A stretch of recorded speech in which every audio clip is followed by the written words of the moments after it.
Hello everyone, this is Sheba Joy. Welcome to my channel Zion Shekinah Official. Zion is God's dwelling place, Shekinah is God's glory.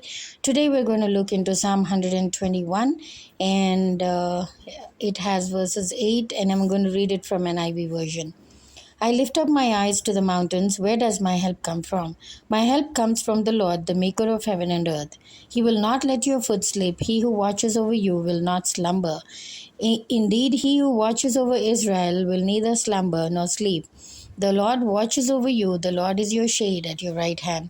The sun will not harm you by day, nor the moon by night. The Lord will keep you from all harm. He will watch over your life. The Lord will watch over your coming and going, both now and forevermore. This psalm is very famous, Psalm 121, and it is it says about God's help. I lift up my eyes to the mountains. Where does my help come from?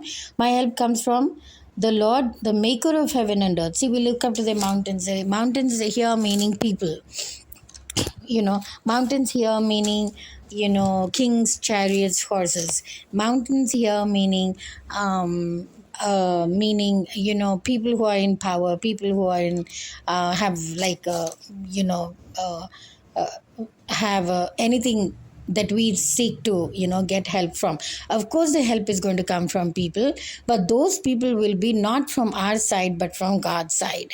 Because when we ask people, what happens is we're trying on our own limits to ask that help from those people. But when God tells them in their spirit, go immediately and then help. So what happened? So what will happen? They have to bow down to God's commands. They have to bow down to God's will, right? So that is when we rely on God, these things will happen. Not on our own strength, not on our own abilities, but on God's strength and His ways. And Psalm 3 it says, Psalm 121 verse 3 it says, He will not let your foot slip. He who watches over you will not slumber. See how beautiful that is. That means, He won't let our feet slip. When do we slip? When we don't see properly and walk, right? When we topple over something, when we crash into something, when we or there's a little up and low grounds, then you crash into something, then you topple, then when you're not seeing and walking, that is when, we're uh, people are ready to slip. You're ready to slip. But what happens here is, but God is saying, even when we are even before we slip, He's not a God who is like taking slumber meaning sleep. He's not a God who's sleeping. So he doesn't see that that might happen and then he'll be sleeping and all that. He doesn't. It's not like that. He watches. Indeed, fourth verse. Indeed, he who watches over Israel will neither slumber nor sleep again. Slumber again, oh, we're so tired, we'll take a nap and all that stuff. So, but God is not a God. Our God is not a God who will slumber, who will sleep, but He will keep watch over His children. The fifth verse says the same thing. The Lord watches over you. The Lord is your shade at your right hand. The sun will not harm you by day, nor the moon by night. He's a shade at our right hand. Why a shade? A shade is something that gives us a cooling effect, right? Like if the sun is scorching and it is very high, there's a lot of heat, then we try to go to some right place and then take some shade, take some cooling place and all that, sit in that shade or sit in that. But he's saying that the Lord is your shade. That means, and also when people stand in front of us, when it's a hot daylight, and then people stand in front of us, what happens? Their shade falls on us, and we feel a little bit relieved, right? So like that, God is with us. His shade is on us. He falls on us. He is right in front of us, where He's giving His shade to us. And the sun will not harm you by day, nor the moon by night. Why the sun will not harm you by day? Because it will not see. When do we get sunstrokes? It's in the daytime. Where do we, and how will we be hurt by night? When these, wicked people, thieves and robbers, all of these people come only in the night, in the evening times. So God is saying nothing of those things will happen. Or else, what happens, these snakes and these reptiles and other, animals, or these lions from forests and all these dangerous animals, they just come out on the road only in the night time, thinking that there is no one to see them. And also they don't come to hurt, but also they come out to look for their prey. But in that time, if a person is there, if a man or woman or anyone is there, what's going to happen? They're going to prowl, they're going to come on them and they eat them. But here God is saying that even in the night He's there, and even in the morning during the sun He is there with us. He's like a shade, and also in the night He will be there for us. The Lord will keep from all harm, and He will watch over your life. See how beautiful that is. Some people put, bodyguards. Some people put like, where it is necessary, it is necessary. I'm not objecting to that. But, but above all, because a bullet can also pierce to a bodyguard. A bullet can go through any way from the bodyguard. But when our hope and trust is in Him, what happens? He becomes our um, He will not, the Lord will keep you from all harm. He will watch over your life, it says. He will keep us from all harm. So regardless of having this, and some people, they have, what do you call, cameras and all that, or all around. Even I have cameras, but they're worthless. Trust me, really, they're worthless. Because when people wanted to do something at my gate, they pull out the wire, or they have my password too, so they have done that. Recently, when I called one technician home, he showed me that 3 people are actually accessing my cameras. So can you imagine? So where am I? So there, that is why it gets blurred. That is why there is full dark shade and all that stuff.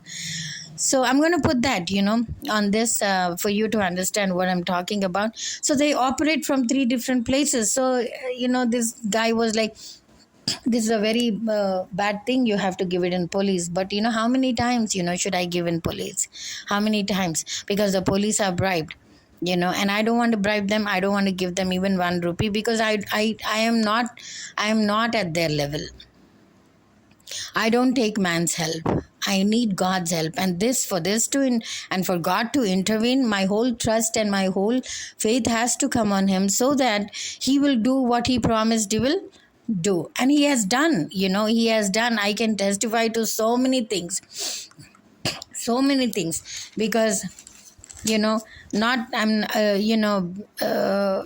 not going to, but when people have come, when these rogues, they have come and barged into my house, and all sorts of things, brought goondas or goons, or henchmen, and all those people.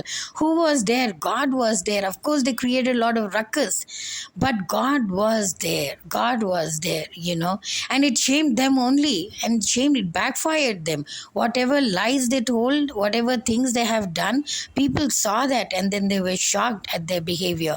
So it's not that truth is not going to come out. God is going to, bring vindication. God is going to bring vindication to such situations in our lives. That's why God is saying that no matter what you have, no matter what cameras you have, no matter what bodyguards you have, no matter what, my phones are all the time hacked. No matter why, your phones are hacked and all that. Some people don't even want to believe it, but when I show them with proof, they're like in shock. So all these things, when no matter what happens with us by the enemies, God is saying that He will keep us. He will keep us from all harm, and He will watch over our lives.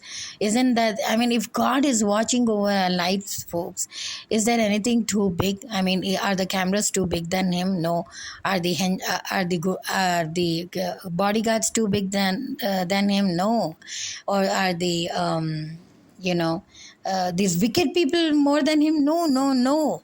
Even see, Psalm 91 says, even if someone is there falling on your right side, thousand people on your left side, 10,000, nothing will come.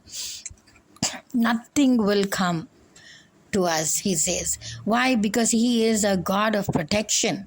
He is a God who avenges our enemies, and he is a God who vindicates them, and he is a God who takes up our lives very seriously. So that's why, he has given these promises, and we have to bask in those things, and we have to trust in him wholly and solely. Yes, wicked people are there on the earth. They will be there on the earth till they are cast into the hell.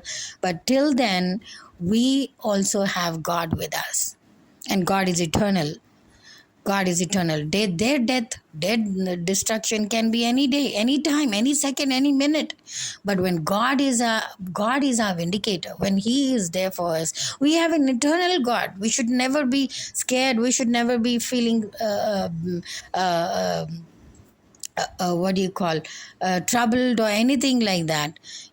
Lot of witchcraft they have done on us, lot of black magic and all that they have done on us, but it's backfiring them. Now it's backfiring them, because those things, when you see, what you reap is what you sow. Who said that? The word of God says that. So what they have done to us is what they now are getting it back to them. So it's not what I wished, it's not what I said, but it's what God said. And when God says something, it is ultimate. It is a sure done deal thing. So that is why we need to take everything into perspective from God's side, and that is how, we need to move, in the direction of God's laws and His precepts. So the last verse is, the Lord will watch over your coming and going, both now and forevermore. Did you see that? Forevermore, always, even unto the end of the world. I will be with you even unto the end of the world, He says. So, see, one thing, folks, either we have to believe Him or believe ourselves, or believe in the wickedness of the world, or believe in the world. So those three things are very important when we believe and trust. And I'm not saying, when these things happen, don't go to police, just sit and pray and all that. Yes, do that. From your side, do it. See, I did it. I went and told about them, about Sarah and Janus, and, the people, they're calling into their house, every day at 6:30 till morning 4:30. They're having illegal things there. They've built an illegal shed on my terrace. They have encroached. All those things I reported in the police, but they're not doing anything. I even reported in the GHMC about their encroachment on my terrace and all that, but they're using influence and money on them. Nothing is doing that. In this case, what happens? I have done what I had to do. I'm not going to run around them.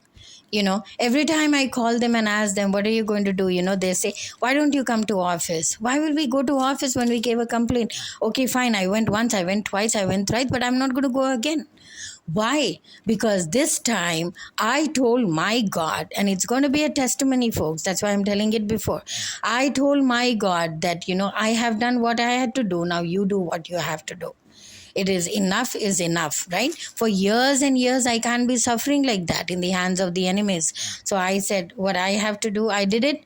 What you have to do, you did it. And of course, you all have said the same thing. And of course, you all are praying the same thing in your situations, in your troubles, in your problems. Of course, you're doing all these things. So it's not something like very unique that I'm doing it. I have learned, in fact, from all the great men and women of God who have done this, who have testified this, and who said, so that is why even I'm following the same thing. Why? Because, when God comes through, He comes through like a roaring lion. When He comes in one way, the enemies will flee in 7 different directions, it says. So it is very important that, we have to trust God. We have to know His power. We have to bask in His presence, and we have to know that God is God and humans are humans. After all, they may be wicked, they may be anything, they may be holy, but we are all humans, right? We're all humans. So God is God, and we all are humans. Nothing, there's no speciality in any human at all, except because of their desires, they do what they do. But after all, in front of God, what does it say? At just one breath, he will sniff people out, he said. He will sniff the breath out of the people, he said. So, what are we? We are like dust in front of him. We are like grass that withers away. How many times did he not say who the humans are? Right? So, we need to know the power of God, and we need to rely on him for everything. And I'm doing it, and I know that my God is powerful, and I know that he will come through, and I know that all these things will stop, and I know that his hand is mighty, and he is a great God in our lives. So may the Lord bless this word, and thank you for listening.